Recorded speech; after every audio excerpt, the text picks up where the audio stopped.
সুপ্রিয় দর্শক, আসসালামু আলাইকুম। আইপিআইসি ব্যাংক নিবেদিত এনটিভির নিয়মিত আয়োজন এই সময় অনুষ্ঠানে আমি ক্যাপ্টেন হাসিব হাসান খান আপনাদেরকে স্বাগত জানাচ্ছি। আজ আমরা আলোচনা করব বাংলাদেশ ভারত সীমান্তের নিরাপত্তা, মানবিকতা ও কূটনীতি নিয়ে। এ বিষয় নিয়ে আলোচনা করবার জন্য আমাদের স্টুডিওতে দুইজন অতিথি রয়েছেন। আমার সাথে রয়েছেন ঢাকা বিশ্ববিদ্যালয়ে আন্তর্জাতিক সম্পর্ক বিভাগের সাবেক অধ্যাপক, বিশিষ্ট নিরাপত্তা ও রাজনৈতিক বিশ্লেষক, ভূ রাজনৈতিক বিশ্লেষক ডক্টর এম শহীদুজ্জামান স্যার, এবং আরও রয়েছেন নিরাপত্তা বিশ্লেষক brigadier general ATM Ziaul Hasan.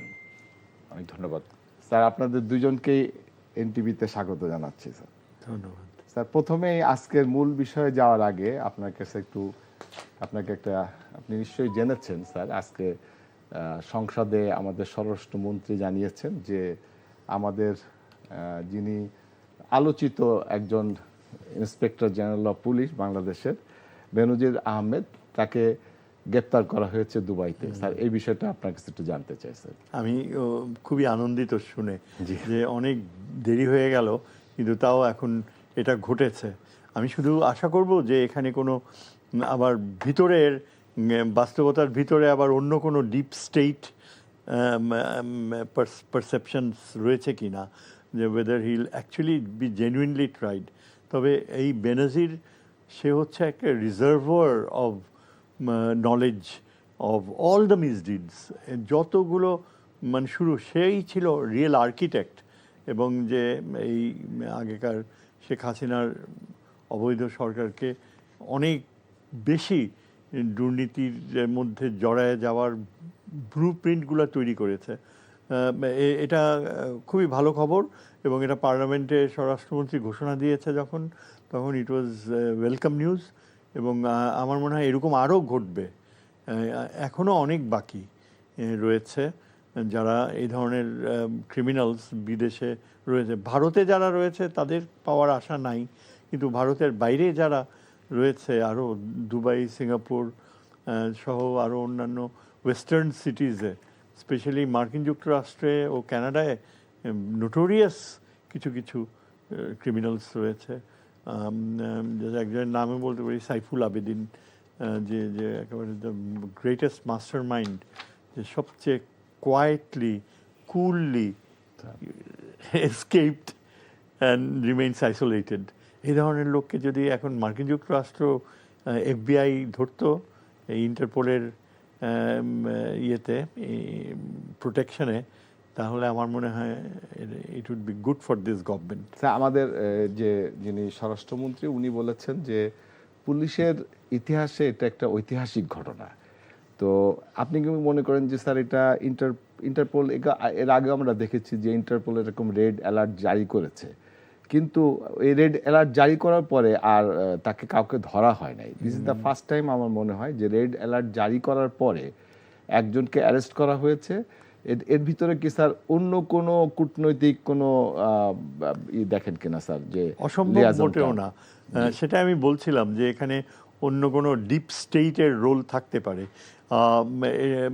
সন্দেহ রয়েছে। তবে এটা যদি প্রথমবার হয়ে থাকে এবং সত্যি জেনুইনলি হয়ে থাকে, তাইলে তো we really must acclaim the Dubai administration.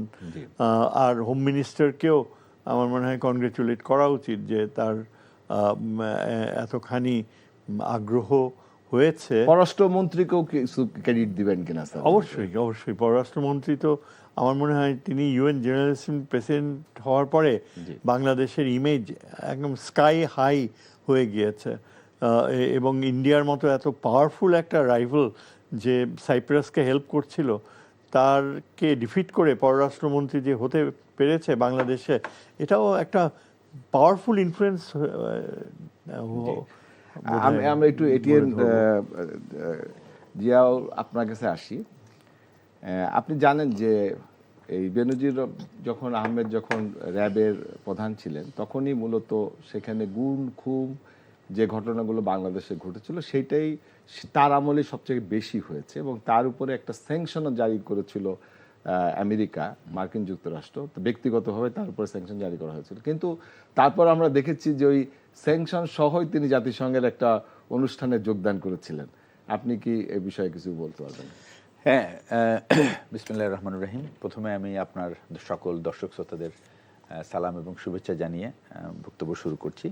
সবচেয়ে ভালো খবর হলো আজকের, আমি বলবো যে এটা একটা অত্যন্ত ভালো খবর যে বেনজির আহমেদের মতো একজন আইজিপি পদে থেকে এরকম অপরাধীর আচরণ করা একজন ব্যক্তিত্ব ধরা পড়েছে এবং তার কৃতকর্ম এবং তার কারণে হাজার হাজার লোক, লক্ষ লক্ষ মানুষ নিঃস্ব হয়ে গেছে, তাদের জীবনে একটা ভয়াবহ নির্যাতন নেমে এসেছে। এবং তিনি খুব বড়াই করে বলতেন যে পুলিশের অস্ত্র দেওয়া হয়েছে মানুষকে খুন করার, মানে কিল করার জন্য, এটা এখানে লাঠি হিসাবে ব্যবহার করার জন্য না। এর থেকে খুব পরিষ্কার বোঝা যায় যে পুলিশ হিসাবে তার দায়িত্ব ছিল জনগণের জানমালকে রক্ষা করা, এবং সে তার বিপরীতে গিয়ে বেসিক পুলিশ ফোর্সের যে duty, protecting the lives and properties of people, সেটা ক্রিমিনাল হলে তারও life is to be protected, এবং যদি সে ভালো মানুষ হয় তাহলে তো অবশ্যই করতে হবে। তো এই দুইটা দায়িত্বই কিন্তু তাদের। তো সেটার বিপরীতে গিয়ে তিনি শুধুমাত্র, আমি বলবো, ক্রিমিনালদেরকে উনি মারেননি, উনি রাজনৈতিক প্রতিপক্ষকে উনি নিধন করে গেছেন আর কি ওনার দীর্ঘ সময়। এবং উনি খুব বড়াই করে বলতেন যে শেখ হাসিনাকে তো ক্ষমতায় রেখেছি আমি, সুতরাং আমি যা বলবো তাই হবে আর কি। এবং এই কাজটাই উনি করে গেছেন। এবং এই র্যাবে থাকতে উনি যে র্যাবকে ব্যবহার করে তা আওয়ামী লীগের প্রতিপক্ষদেরকে উনি নির্বিচারে হত্যা করেছেন এবং তাদেরকে, এবং তাছাড়াও আমরা দেখেছি যে 5ই আগস্টের পরে যে তার যে এত গেল একটা সাইড, যেটা হিউম্যান রাইটস ভায়োলেশন, সেকেন্ড হচ্ছে যে সেই যে পরিমাণ অর্থ সম্পদের মালিক হয়েছেন, মানে তাকে দুর্নীতি মামলায় তাকে ধরা হয়েছে। স্যার, আপনার কাছে আমরা ফেরত আসতে চাই। আমরা আজকে মূল বিষয় যেটা স্যার, সেটা হলো যে ভারত বাংলাদেশ সীমান্ত যে নিরাপত্তা, বাংলাদেশ এবং ভারত সীমান্তের বর্তমান যে পরিস্থিতি আপনি দেখছেন, এটাকে আপনি কিভাবে মূল্যায়ন করেন স্যার? ধন্যবাদ। এটা ইটস এ $1 মিলিয়ন কোশ্চেন আপনি যে জিজ্ঞেস করলেন। দেখেন, আমরা কিন্তু দীর্ঘ 50 বছরেরও বেশি সময় ধরে যে ভারত বাংলাদেশ সীমান্ত এটা জেনে এসছি। কিন্তু এই যে গত 2-1 বছরে যেসব ডেভেলপমেন্টসগুলো হয়েছে, যেসব পরিবর্তনগুলো এসছে, এই ভারতে হিন্দুত্ববাদী সরকার আরও শক্তিশালী, আরও জনসমর্থন পুষ্ট হওয়ার ফলে এখন এটা অভূতপূর্ব। এরকম বাস্তবতা কিন্তু ভারতের ইতিহাসে আমরা কখনো দেখিনি যে ভারতের পররাষ্ট্র নীতি এখন যার হাতে রয়েছে, এই যে শিব শঙ্কর, তার পিতা এক সময় বাংলাদেশ সৃষ্টির পেছনে ভারতের থিওরিটিক্যাল যে পারসেপশন সেটা তৈরি করে মিসেস গান্ধীকে দিয়েছিলেন। 85-এর দিকে ঢাকায় BISS-এ আমার সুযোগ হয়েছিল তার পিতার পার্টিসিপেশন দেখতে। এই সুব্রমণিয়ামের নেতৃত্বে ভারতের পররাষ্ট্র নীতি, এই বর্ডার এখন এমন একটা ম্যাকিয়াভেলিয়ান পর্যায়ে চলে গিয়েছে। আপনারা নিশ্চয়ই পরিচিত রয়েছেন যে আন্তর্জাতিক সম্পর্কে ম্যাকিয়াভেলি আমাদেরকে যে তার প্রিন্সে শিক্ষা দিয়েছে, কিংবা ভারতের কৌটিল্যবাদী নীতির কথা চিন্তা করলে বোঝা যায় যে প্রথম কথা হচ্ছে এই বর্ডারের স্থায়িত্ব এই বর্তমান ভারত সরকার মানে না। এটা আমরা সহজে বিশ্বাস করতে চাই না। কিন্তু আজকে আমাদেরকে স্পষ্ট হয়ে বুঝতে হবে যে ভারত সরাসরি তার যে নতুন রাষ্ট্রদূত যিনি হতে চাচ্ছেন এই মাটিতে পদার্পণ করেই বলেছেন যে আমরা এই একই আকাশে থাকি। It is a signal. এই সরকার ভারতের, তারা তাদের পুরা ইনফ্রাস্ট্রাকচার যে রয়েছে, পাওয়ার, যে উত্তরপ্রদেশের যে মুখ্যমন্ত্রী থেকে নিয়ে এই পশ্চিমবঙ্গের মুখ্যমন্ত্রী, আসামের মুখ্যমন্ত্রী, ঠিক যারা আমাদের কাছের অঙ্গরাজ্যগুলো, এরা কিন্তু কোনোভাবেই বাংলাদেশের স্বাভাবিক অস্তিত্ব মেনে নেয় না। সুতরাং আপনি এটুকু বলে আমি থামবো যে আমি মূল্যায়ন করতে গেলে আমাদের বলতে হবে যে সর্বাত্মক নিরাপত্তা ব্যবস্থা না নিলে, আমরা যদি ধরে নেই যে ভারত বাংলাদেশ সম্পর্ক আবার স্বাভাবিক হয়ে যাবে, আবার ট্রেন চলবে, সব কিছু ঠিকমতো চলবে, কিন্তু সেখানে যদি আমাদের সামরিক যে ইনিশিয়েটিভসগুলো আমরা এখন চিন্তা করছি সেগুলো যদি সত্যি সত্যি বাস্তবায়ন না হয় তাহলে সেটা বাংলাদেশের অস্তিত্বের জন্য একটা হুমকি হয়ে দাঁড়াবে। জিয়াউল হাসান, আপনার কাছে যাই। স্যার বলেছেন যে এইগুলি ঠিক না করলে বাংলাদেশের অস্তিত্বের জন্য হুমকি থাকবে। আপনি দেখেন যে সীমান্তের ওই পারে বিএসএফ বন্দুক হাতে দাঁড়িয়ে আছে, আর এই পাশে বাংলাদেশের বিজিবি বন্দুক হাতে দাঁড়িয়ে আছে। মাঝখানে আপনার শিশু, নারী, বৃদ্ধ, খোলা আকাশ, বৃষ্টি হচ্ছে, রোদ হচ্ছে, এরা মাঝখানে তাদের অভুক্ত অবস্থায় তারা বসে আছে। এখানে আপনি মানবতা কোথায় দেখছেন? মানবতা তো প্রথম কথা হচ্ছে যে মানবতা নাই বলেই তো এই অবস্থা হচ্ছে। তো এখন আসলে এই পুরো ব্যাপারটা কিন্তু এই বর্ডার ইস্যু নিয়ে কিছু আমার একটা ব্যক্তিগত কিছু গবেষণা আছে, যার প্রতিতে আমি মনে করি যে পুরো বর্ডারটাকে কিন্তু আমরা এটা এই যে বর্ডারের যে বাংলাদেশ ভারত সীমান্তটা ধরা হয় সারা বিশ্বের সবচেয়ে রক্তাক্ত সীমান্ত। কারণ এই সীমান্ত ক্রস করার জন্য কিন্তু আপনি কাউকে গুলি করতে পারেন না। এটা এই জিনিসটা আমি আপনাকে একটু উল্লেখ করতে চাই। সেটা হচ্ছে যে the international covenant on civil and political rights বলে একটা অর্গানাইজেশন আছে, যেটা একটা ডিক্লারেশন আছে, যেটা সিগনেচারি হলো ইন্ডিয়া। এবং এই সিগনেচারি আর্টিকেল 6-এ বলে যে কেউ যদি বর্ডার ক্রস করে তাকে কিন্তু ইউ ক্যানট কিল যদি সে আপনার জীবনের জন্য হুমকি না হয়। তো বাংলাদেশের আমি সংখ্যাটা বলি শুধুমাত্র 2000 থেকে 2020 সাল পর্যন্ত বর্ডারে 1236 জনকে হত্যা করা হয়েছে এবং 1145 জন ছিল ইনজুর্ড, এবং এদের সবাই অলমোস্ট ছিল আনআর্মড। সেকেন্ড হচ্ছে যে আমরা আরেকটা তথ্য যেটা দেখতে পাচ্ছি যে 625 জনকে মারা হয়েছে 2009 থেকে 2025। শুধুমাত্র 2025 সালে মারা হচ্ছে আপনার 32 জন, ইনজুর্ড হয়েছে 39 জন এবং 63 অ্যারেস্টেড। আচ্ছা, এখন কথা হচ্ছে কি যে এটা কেন হচ্ছে? প্রশ্নটা হচ্ছে যে হচ্ছে কেন। প্রথম কথা হচ্ছে যে এখানে আন্তর্জাতিক যে আইন আছে এই আইনকে মোটেই তোয়াক্কা করা হয় না, এবং ভারত এটা বৃদ্ধাঙ্গুল দেখিয়ে আসছে। এবং এই যে আইন ভারত মান্য করছে না, এটার জন্য বাংলাদেশের তরফ থেকে কোনো প্রতিবাদ নেই, জোরালো প্রতিবাদ নাই। আপনি একবার দুইবার প্রতিবাদ করবেন, প্রতিবাদ করার পরে আপনি তার রাষ্ট্রদূতকে ডেকে বা হাইকমিশনকে ডেকে আপনার এটা ব্যাখ্যা চাইবেন যদি সেটা, এবং সর্বশেষে আমাদের নেক্সট যেই জায়গাটা সেটা হলো আন্তর্জাতিক পর্যায়ে এটার সমাধান চাওয়া, যে কোনো দেশ এই অ্যাক্ট সিগনেচার করার পরেও সে কিভাবে ভারতে সীমান্তে এইভাবে সাধারণ মানুষকে গুলি করতে পারে। বাংলাদেশের যে সীমান্তের যে জটিলতাটা সেটা হলো বাংলাদেশের সীমান্ত কিন্তু অন্য বাকি সব দেশের সীমান্তের মতো নয়। কারণ আমাদের এমনও গেছে যে একই গ্রামের ভিতর দিয়ে সীমান্ত গেছে এবং সীমান্তের ওপারে হলো তার বেডরুমের একটা অংশ আর আরেক পাশে হলো রান্নাঘর আর তার হলো ক্লিনিং এরিয়া। তো এইরকম যদি আপনি একটা সীমান্তের মধ্যে যদি একটা মানুষ যদি জনপদ বাস করে তাহলে আপনি এখানে কিভাবে আটকাবেন? আরেকটা হচ্ছে যে না, ওরা যেটা বলছে যে যাদেরকে তারা পুশ ইন করছে তারা হলো বাংলাদেশের নাগরিক। তো আমাদের তো একটা কূটনৈতিক সম্পর্ক আছে তাদের সাথে। তো সেই ক্ষেত্রে তারা যদি এই নাগরিকদেরকে বলতো বাংলাদেশ সরকারকে যে this are the people from Bangladesh, তো সেটা তো একে প্রমাণের বিষয় আছে। আচ্ছা, এখানে আমি একটা এক্সাম্পল দিয়েছি যে ইউএসএ থেকে অনেক ইললিগাল মানুষদেরকে তাড়িয়ে দিয়েছে না, তারা কিন্তু they have gone through a ল, একটা প্রসিডিউর ভিতর দিয়ে গেছে, হুট করে কিন্তু একজনকে দেয় নাই। তারা কোর্ট থেকে ভার্ডিক্ট এনেছে based on the executive order. সেই অর্ডারের ভিত্তিতে তাদের ডকুমেন্ট চেক করে তাদেরকে যখন পাওয়া গেছে যে দে আর নট লিগ্যাল, তখন তাদেরকে বিমানে তুলিয়ে দেওয়া হয়েছে এবং এটা রেসপেক্টিভ কান্ট্রিকে জানানো হয়েছে যে আমরা তোমাদের লোক পাঠাচ্ছি because they are found to be having illegal documents or not legal, এবং কোর্ট কিন্তু এটাকে করছে। বাট বাংলাদেশের ক্ষেত্রে কি দেখা, যেই ঘটনাটা হচ্ছে এটার মেইন উদ্দেশ্য হলো কি, বাংলাদেশকে একটা নিচু দেখানো, আন্তর্জাতিক বিশ্বের কাছে আমাদেরকে নিচু দেখানো যে এই একটা দেশ যারা চুরি করে দেশে ঢুকে আমাদের চাকরি বাকরির জন্য ঢুকতেছে, অথচ এটা তাদের ইকোনমিস্টদের কথা।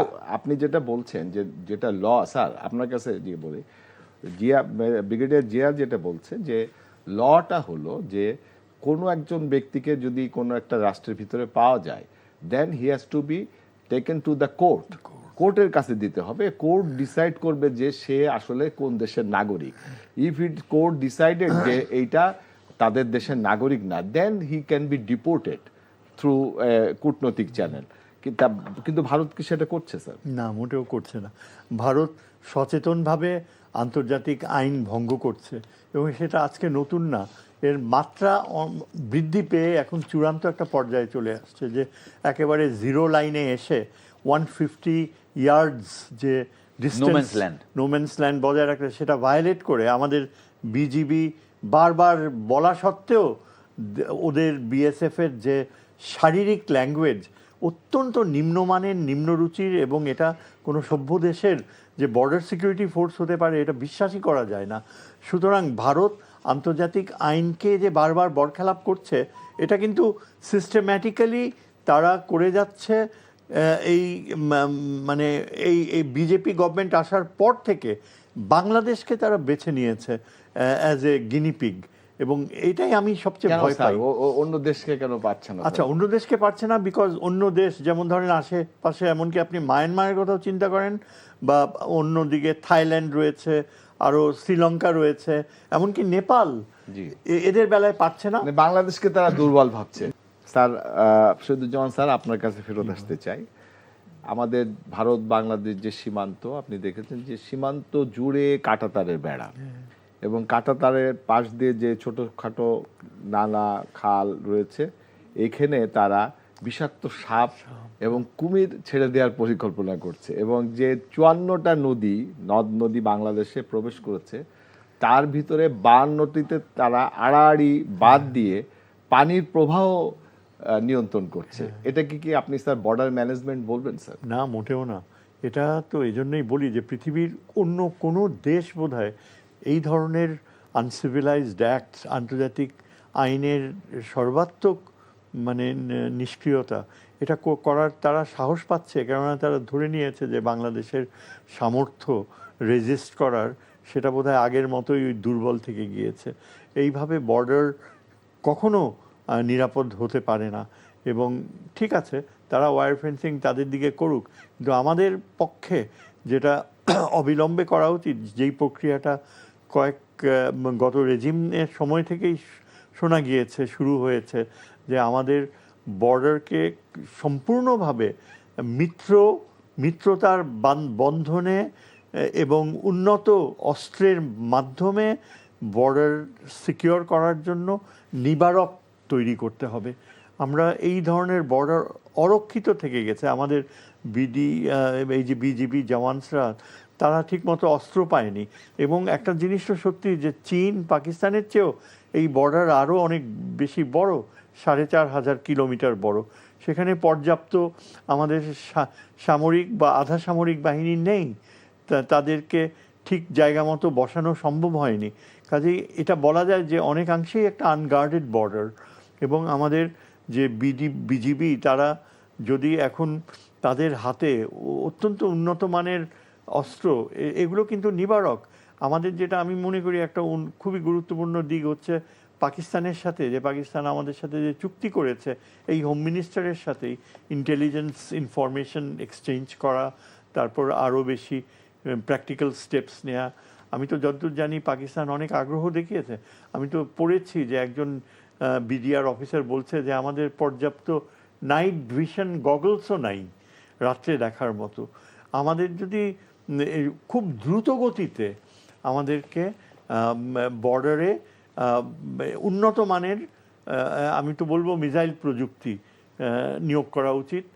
পাকিস্তান যদি আমাদেরকে বর্ডার ম্যানেজমেন্টে সহযোগিতা করে, সরাসরি তাদের এখানে উপস্থিতি ও অংশগ্রহণ কার্যকরভাবে করা উচিত।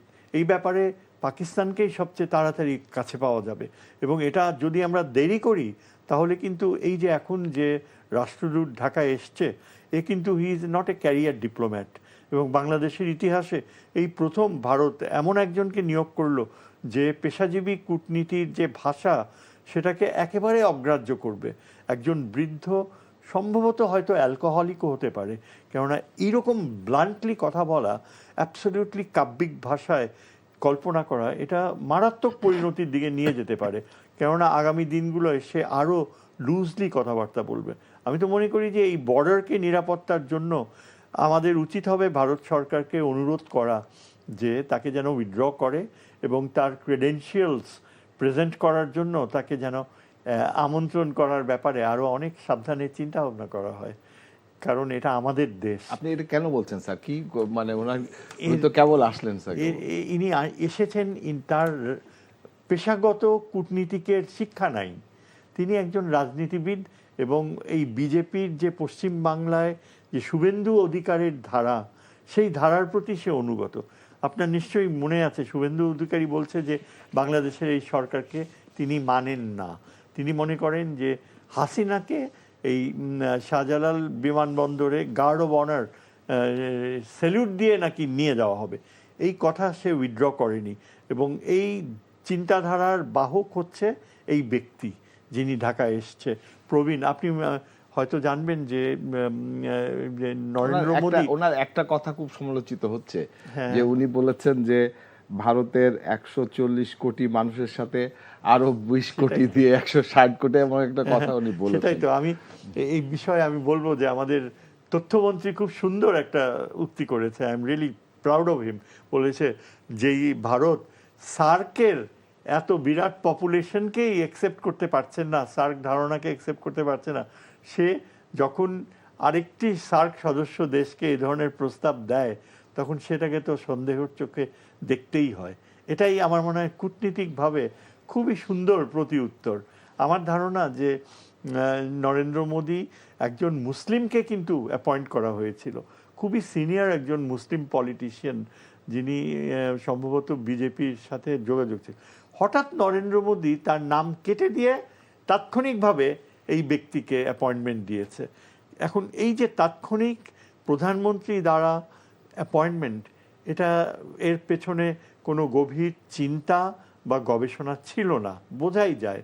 সুতরাং বাংলাদেশ হুট করে মোদির এই ধরনের যে চয়েসটা, যে পরিবর্তন করা এবং একজন মুসলিম অ্যাপয়েন্টেড হওয়ার পর তাকে উইথড্র করা, আমি তো জানি না, বাংলাদেশের কাছে তো আগে পাঠানো হয়, তার সমস্ত ব্যাকগ্রাউন্ড পাঠানো হয়, এটা কি অ্যাকসেপ্টেড হয়েছিল বাংলাদেশে তার ব্যাকগ্রাউন্ড? সুতরাং আমি মনে করি যে এই রাষ্ট্রদূতের ব্যাপারে আমাদেরকে খুবই কশাস হওয়া উচিত। জিয়াউল হাসান, আপনি স্যারকে শুনছিলেন যে আমাদের বর্ডারের কিছু বাস্তবতার কথা উনি তুলে ধরছিলেন। তা আমাদের মাঠ পর্যায়ে যে বাস্তবতা, এই বাস্তবতাকে সামনে রেখে সীমান্ত ব্যবস্থাপনার সবচেয়ে চ্যালেঞ্জগুলো আপনি কি কি দেখেন? প্রথম কথা হচ্ছে যে একটা দেশ যখন আইন মানে না, তখন কিন্তু আইন মানানোর জন্য আমাদের দৃঢ় পদক্ষেপ নেওয়াটা হলো প্রথম কাজ।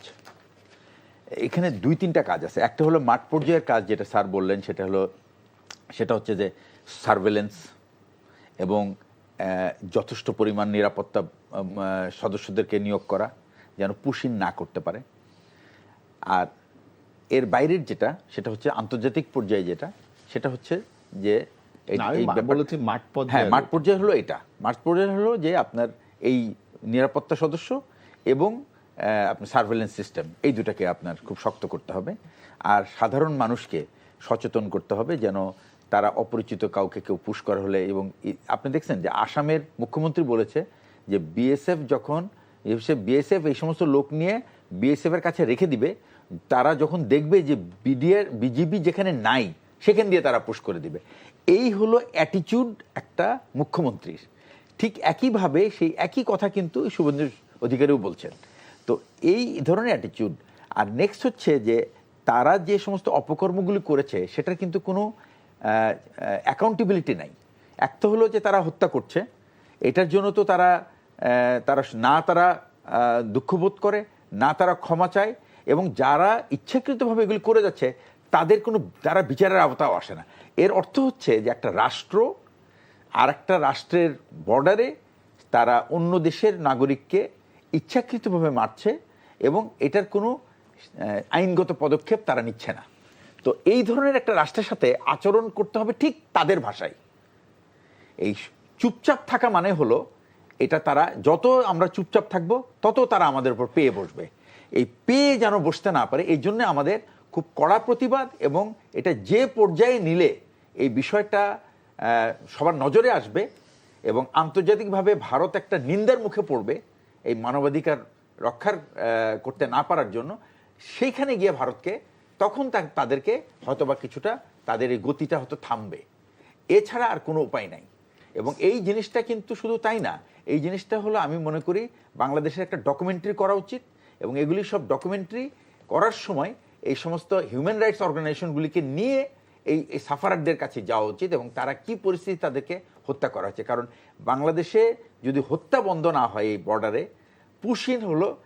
পুশিনটা হলো বেসিক্যালি আমি যেটা দেখি সেটা হচ্ছে বাংলাদেশকে একটা অকাজে ব্যস্ত রাখা এবং বাংলাদেশকে নিচু দেখানোর একটা প্রয়াস। কিন্তু বাংলাদেশের কিন্তু সমস্ত অর্থনৈতিক ইন্ডেক্সেই বলে, হিউম্যান ইন্ডেক্সেই বলে Bangladesh is in a much better place than India. তো তাহলে আমার লোক কেন ওখানে চাকরি করতে যাবে? ওখানে তো চাকরি করতে যাওয়ার কোনো কারণ নাই। অধ্যাপক শহীদুজ্জামান, আপনি ব্রিগেডিয়ার জিয়া তার আলোচনার প্রথমে একটা ডাটা দিয়েছিলেন যে বাংলাদেশে কিভাবে পাখির মতন তারা বাংলাদেশিদেরকে গুলি করে মারে। এই যে পাখির মতন তারা মারে, এটাকে বন্ধ করার জন্য কি করা উচিত স্যার আমাদের? ধন্যবাদ। এটা একেবারেই একটা মনস্তাত্ত্বিক দুর্নীতি। এটা বন্ধ করার জন্য এমন সব পদক্ষেপ নিতে হবে আমাদের, আমরা যে কোয়াইটলি যে ইনিশিয়েটিভগুলো নিচ্ছি সেখানে যেন কোনো বাধা না আসে। আমাদের ইনিশিয়েটিভসগুলো সেই আগের গভর্নমেন্টের সময় থেকে শুরু হয়ে এখনও কন্টিনিউ করছে নিরাপত্তা ধারণায়। এই যে পাখির মতো গুলি করে মারা, ঠিক আছে, এটা আমরা একটা সভ্য দেশ হিসাবে আন্তর্জাতিক আইন মেনে আমরা এটার কোনো পাল্টা জবাব হয়তো না দেয়াই সমীচীন হবে, কেননা এতে আরও বিস্তৃতিকরণ হবে। আমাদের যেমন যেটা দরকার হচ্ছে, যেটা আমি বলছি যে আমাদের প্রধানমন্ত্রী যে প্ল্যান্ড ট্যুর অফ চায়না, সেটা যেন ঠিক মতো হয় এবং সেখানে যেন পূর্ণাঙ্গভাবে যা আশা করা হয়েছে চায়নার সাথে একটা নিরাপত্তা সহযোগিতার ধারণা, পাকিস্তান চায়না মিলে তাদের সাথে তাদের যে একটা এয়ার স্পেস প্রোটেক্ট করার যে অ্যাডভান্সড যে ধারণা যেটা তারা এই অপারেশন সিন্দুরে প্রয়োগ করেছে, সেটার সাথে বাংলাদেশকে ইনক্লুড করে আমাদের এয়ার পাওয়ারকে আরও সমৃদ্ধ করা। পাকিস্তান চায়না চীনের কাছ থেকে অবশ্যই এই যেসব প্লেনসগুলো কেনার ফাইনালাইজড হয়ে গিয়েছে, যেটা সরকারি পর্যায়ে, সেটা অবশ্যই বাস্তবায়ন করতে হবে, কমপ্লিট করতে হবে। অর্থাৎ আমরা চায়নার সাথে একটা নেক্সট ফেজ অফ স্ট্র্যাটেজিক পার্টনারশিপে যাব, যেখানে আমরা খোলাখুলি আমাদের যে স্বাধীন পররাষ্ট্র নীতির উন্মেষ ঘটতে পারে বিএনপির সময়। এর জন্য আরেকটা দ্বিতীয় কাজ হচ্ছে যে আগামী সেপ্টেম্বরে প্রধানমন্ত্রী যদি জাতিসংঘে যায়, তার আগে থেকে আমাদেরকে তার যে জাতিসংঘের বক্তৃতা, সেখানে সুস্পষ্টভাবে ইন্ডিয়াকে এক্সপোজ করতে হবে। কারণ আমরা দেখতে পাচ্ছি যে পাকিস্তান বারবার যখন ইন্ডিয়াকে এক্সপোজ করে বিভিন্ন সংস্থায়, বিভিন্ন অর্গানাইজেশনে, ভারত সেটাকে তাচ্ছিল্যের ভাষায় উড়িয়ে দেয় এবং অন্য কোনো দেশই কিন্তু তখন আর বুঝতে পারে না। আজকে যদি বাংলাদেশ মাথা উঁচু করে ইন্ডিয়া আমাদের বর্ডার কিলিংসে যা করছে এবং তারা আমাদের ইন্টারন্যাশনাল লয়ের প্রতি যে তাচ্ছিল্য দেখাচ্ছে, এই কথাগুলো যদি সুস্পষ্টভাবে প্রধানমন্ত্রী ইউএন জেনারেল অ্যাসেম্বলিতে বলেন, তাহলে কিন্তু বিশ্বব্যাপী মোদি সরকারের যে এক্সপোজার হয়েছে এখন as a very unreliable country, এই যে ইরানের সাথে যুদ্ধে ইরানের সাথেও বিশ্বাসঘাতকতা করেছে মোদি সরকার, যার ফলে আমেরিকা এখন ভারতকে ট্রাস্ট করে না। আজকে আমেরিকার চোখে ভারত হচ্ছে একটা সম্পূর্ণ আনরিলায়েবল দেশ। রাশিয়ার সাথেও আমাদের যে সম্পর্ক আমাদের পররাষ্ট্রমন্ত্রী গড়ে তুলছে, সেখানে বলা যায় যে ভারত অনেকাংশেই কিন্তু আইসোলেটেড হয়ে যাচ্ছে।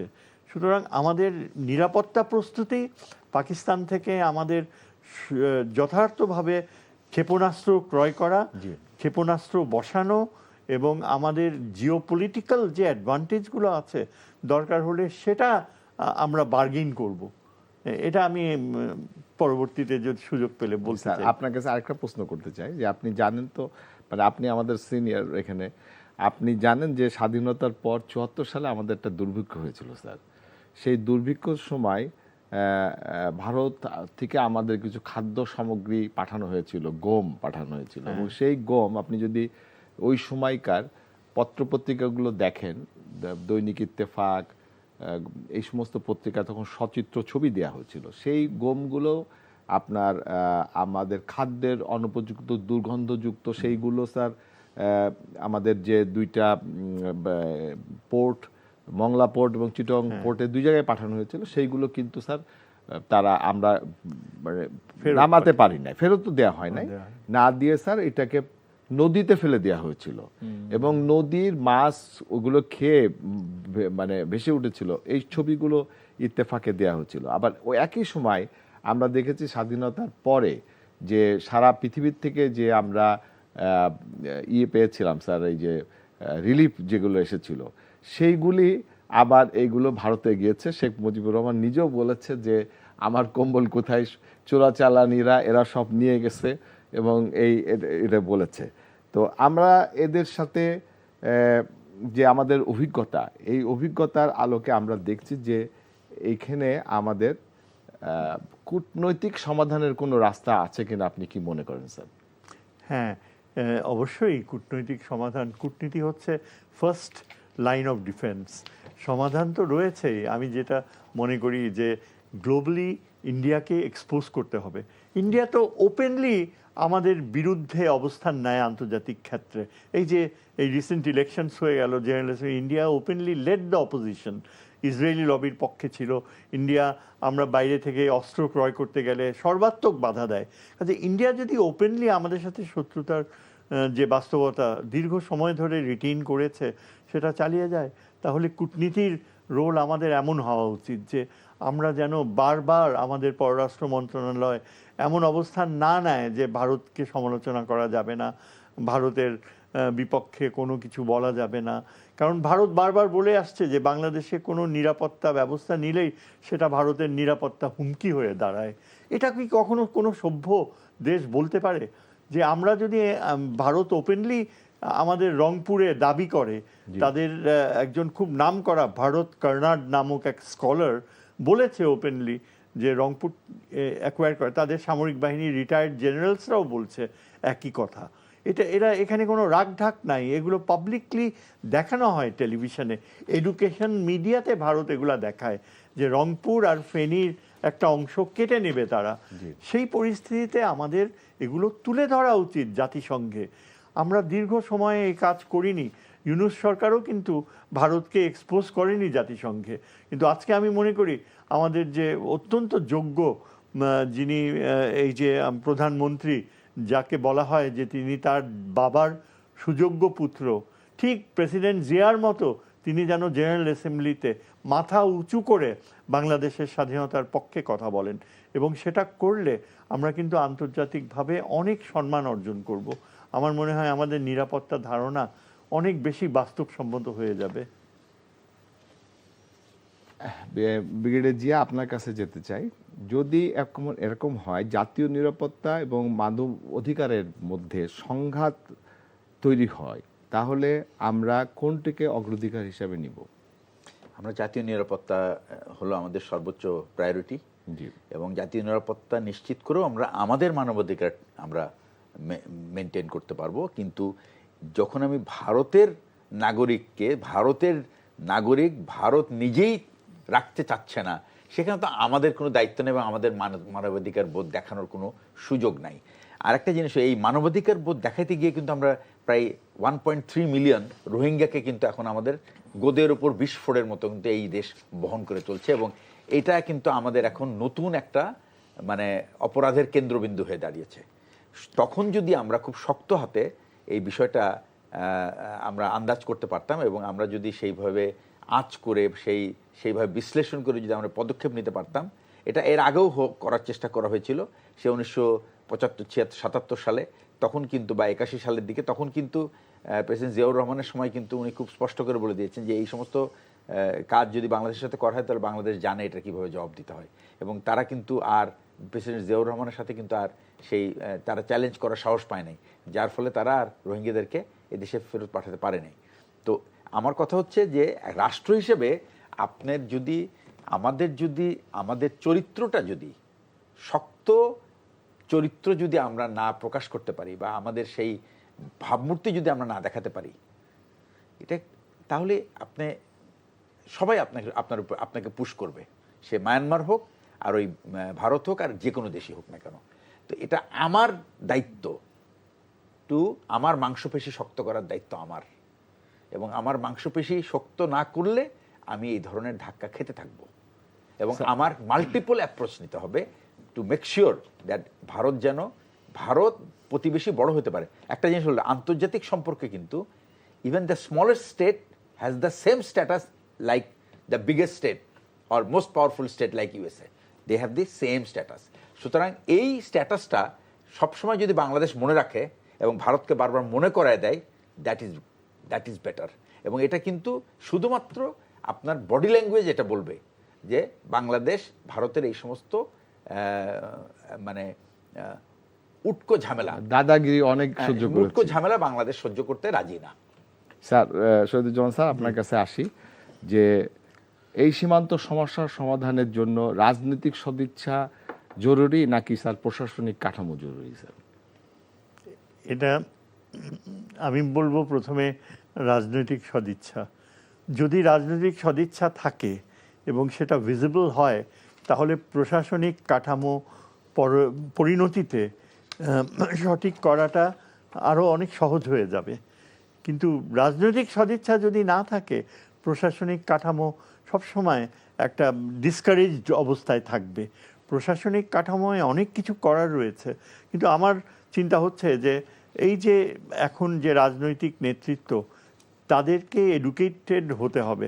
আনফর্চুনেটলি আমাদের দেশে এখন যেসব রাজনৈতিক শক্তিগুলি রয়েছে, তারা যেন পূর্ণাঙ্গভাবে এটা তাদের অনুধাবন করে যে আমাদের ভূরাজনৈতিক গুরুত্বকে আমাদের ব্যবহার করতে হবে। ভূরাজনৈতিক অবস্থানকে, গুরুত্বকে, যে বর্তমান বিশ্বে আমেরিকা চায়না মিলে যে রেয়ার আর্থ ডিল সই করছে এবং তারা ভবিষ্যতে তাদের যে সহযোগিতা বাড়াবে, সেখানে বাংলাদেশ ভূরাজনৈতিক ক্ষেত্রে একটা অনেক গুরুত্বপূর্ণ অবস্থানে চলে আসতে যাচ্ছে। বঙ্গোপসাগরে মায়ানমারের ক্ষেত্রে আমরা এখন নতুন প্লেয়ার হিসাবে আবির্ভাব হব, এবং সেইভাবে আমরা কিন্তু এই যে বিশাল টাকা দরকার এই অস্ত্র ক্রয় করার এবং প্লেনস ক্রয় করার, একটা উপায় হচ্ছে যে আমাদের ভূরাজনৈতিক নতুন বাস্তবতাকে আমাদের পজিটিভলি ব্যবহার করতে হবে। এটা এই রাজনৈতিক নেতৃত্বকে বুঝতে হবে। যেমন স্যার এই বিষয়টা যদি স্যার আপনার কাছে দেয়া হয় যে আপনাকে 1 বছরের জন্য প্ল্যানটা করতে দেয়া হলো, তাহলে স্যার প্রথম 3টা কি কাজ করবেন স্যার ভারত বাংলাদেশ সীমান্ত নিয়ে? আমার প্রথম থিম হবে যে আমাদের ভূরাজনৈতিক প্রেক্ষাপটটাকে একটা নতুন ন্যারেটিভে দাঁড় করানো। আমি বলবো এই টার্মটা আমরা কয়েন করব, ফ্রম ডোকলাম টু লালমনিরহাট। এই টার্মটা একটা নতুন ভূরাজনৈতিক রণকৌশলগত ধারণাকে স্থান করে দেবে। এটা হয়তো ভারতের জন্য শকিং হবে, ভারত আরও বেশি বাংলাদেশের উপর ক্ষিপ্ত হবে, কিন্তু ওইভাবে ভারতকে আমরা যদি মেসেজটা কনভে না করি, ভারত ঠিক যেমনিভাবে দাবি করে তাদের ভারত কর্নাড যে রংপুরটা দখল করে নিলে ভারতের নিরাপত্তা ঝামেলা একদম চুকে যাবে, এর প্রতি উত্তর হচ্ছে আমরা একটা স্ট্র্যাটেজিতে বিশ্বাস করি ভূরাজনৈতিক, সেটা হচ্ছে ফ্রম ডোকলাম টু লালমনিরহাট। কেন লালমনিরহাট? সেটা চীন ভালো বুঝবে, চীন জানে, এবং চীনের যে এয়ার পাওয়ার পাকিস্তানের সাথে ডেভেলপ করছে, সেখানে আমরা চীনা প্লেন ক্রয় করে আমরাও সংযুক্ত হব। আমাদের সাইবার ওয়ারফেয়ার ক্যাপাবিলিটি, সেখানে পাকিস্তান আর চীনের সাথে আমরা যুক্ত হব। দেখেন, এগুলো আমাকে যদি বলেন যে প্ল্যান করতে, আমি এইভাবে বলবো। এখানে ভয় পাওয়ার কিছু নাই। 16 বছর আমাদের আমলাতন্ত্র এত বেশি নেগেটিভ থিঙ্কিংয়ে ছিল। আমি একটু ব্রিগেডিয়ার সাহেবের কাছে যাই। আপনি স্যার প্রফেসর ও মিলিটারি ব্রিগেডিয়ার, একই প্রশ্ন, আপনি কোন 3টা কাজ করবেন? আমি তার আগে আমি একটা পয়েন্ট অ্যাডজাস্ট করি। স্যার একটা কথা বলেছেন, আমি স্যারের প্রতি শ্রদ্ধা রেখেই বলছি যে রাজনৈতিক ইচ্ছা আগে না প্রশাসনিক কাঠামো আগে। আমি বলবো প্রশাসনিক কাঠামোটা খুব জরুরি, কারণ রাজনীতিবিদরা অল্প সময়ের জন্য আসে, তারপরে চলে যায়। দে আর নট, তারা দেশের পলিসি পারসুয়েশনে they are not very much capable. আমাদের দরকার খুব সলিড একটা প্রশাসন যারা রাষ্ট্রের স্বার্থকে, কারণ তারাই দীর্ঘদিন ধরে রাষ্ট্রকে সার্ভ করে, সুতরাং রাষ্ট্রের স্বার্থ কোথায় সবচেয়ে বেশি নিরাপদ এটা কিন্তু তারা রাজনীতিবিদদেরকে সেন্সিটাইজ করবে বা তাদেরকে সচেতন করাবে, তাদেরকে জানাবে যে আমাদের কিন্তু জাতীয় স্বার্থ কিন্তু এখানে। প্রশ্নটা হচ্ছে যে আমাদের এই যে প্রশাসনে এই জাতীয় স্বার্থ বোঝার আসলে তাদের ক্ষমতা আছে কিনা, এটা আমার একটা বিরাট প্রশ্ন। না, কিন্তু প্রশাসনে বেনজিরের মতো লোক যখন থাকে তখন তো তারা বাংলাদেশের স্বার্থ দেখে না, দেখে পার্শ্ববর্তী রাষ্ট্রের না স্বার্থ। না, এইগুলি ব্যাপারটা হলো কি, এরা কিন্তু কারো স্বার্থ, তারা নিজের স্বার্থটা দেখে। যখন সে দেশের স্বার্থ দেখবে, ভারত কেন এত স্ট্রংলি তাদের ব্যুরোক্রেসি কিন্তু ইজ ভেরি স্ট্রং। কেন এত স্ট্রং? কারণ তারা তাদের জাতীয় স্বার্থে ব্যুরোক্রেসিটা, তারা একটা ন্যাশনাল ইনস্টিটিউট, তারা কোনো পলিটিক্যাল সাবসার্ভিয়েন্ট না, কোনো রাজনৈতিক দলের কর্মচারী না, তারা রাষ্ট্রের কর্মচারী। সুতরাং রাষ্ট্রে অনেক সময় রাজনীতিবিদরা তাদের রাজনীতির কারণে একটা ভুল সিদ্ধান্ত নিতে পারে, কিন্তু তাকে মনে করিয়ে দেওয়া এটা কিন্তু আমাদের রাষ্ট্রের স্বার্থের বিরোধী। বুঝতে পারছি, আমরা ওই প্রসঙ্গে আজকে না যাই। নেক্সট যে পয়েন্টটা, না ওই প্রসঙ্গে, এটি খুবই রেলিভেন্ট একটা প্রশ্ন যে প্রশাসনকে সাজাইতে হবে, কারণ আপনি অনেক উত্তর কিন্তু আপনার প্রশাসনিক প্রস্তুতির মধ্যেই কিন্তু দিয়ে দেওয়া হয়ে যাবে। নেক্সট পয়েন্টটা হচ্ছে যে কোন তিনটা কাজ আগে করব আমি।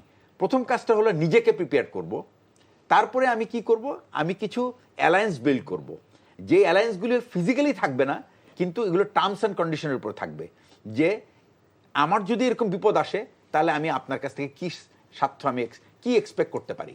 তো এই যে টার্মস, ব্যাপারটা হলো কি, আন্তর্জাতিক সম্পর্কে কোনো দেশই কিন্তু স্থায়ী বন্ধু না, কোনো দেশই শত্রু না, কিন্তু আমার তো নিরাপত্তা ইজ নিশ্চিত, এটা আমার করতেই হবে।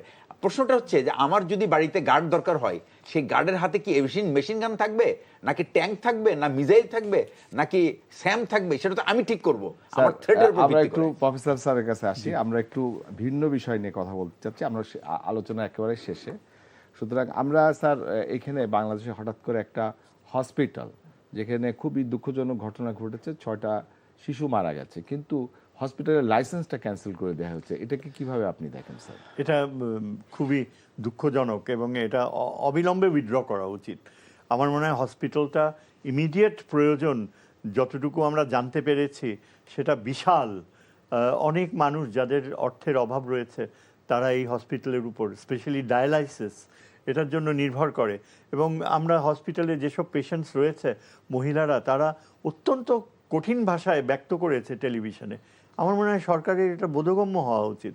আর আমার মনে হয় স্বাস্থ্যের দায়িত্বে একজন স্বাস্থ্যমন্ত্রী যিনি ডক্টর, তাকে দেওয়াই ভালো। আমি বলতে আমার দ্বিধা নাই যে বিএনপির স্বাস্থ্য বিষয়ক যে প্রধান ছিলেন ডক্টর জাহিদ, তিনি সমাজ কল্যাণের দায়িত্বে গেলেন কেন?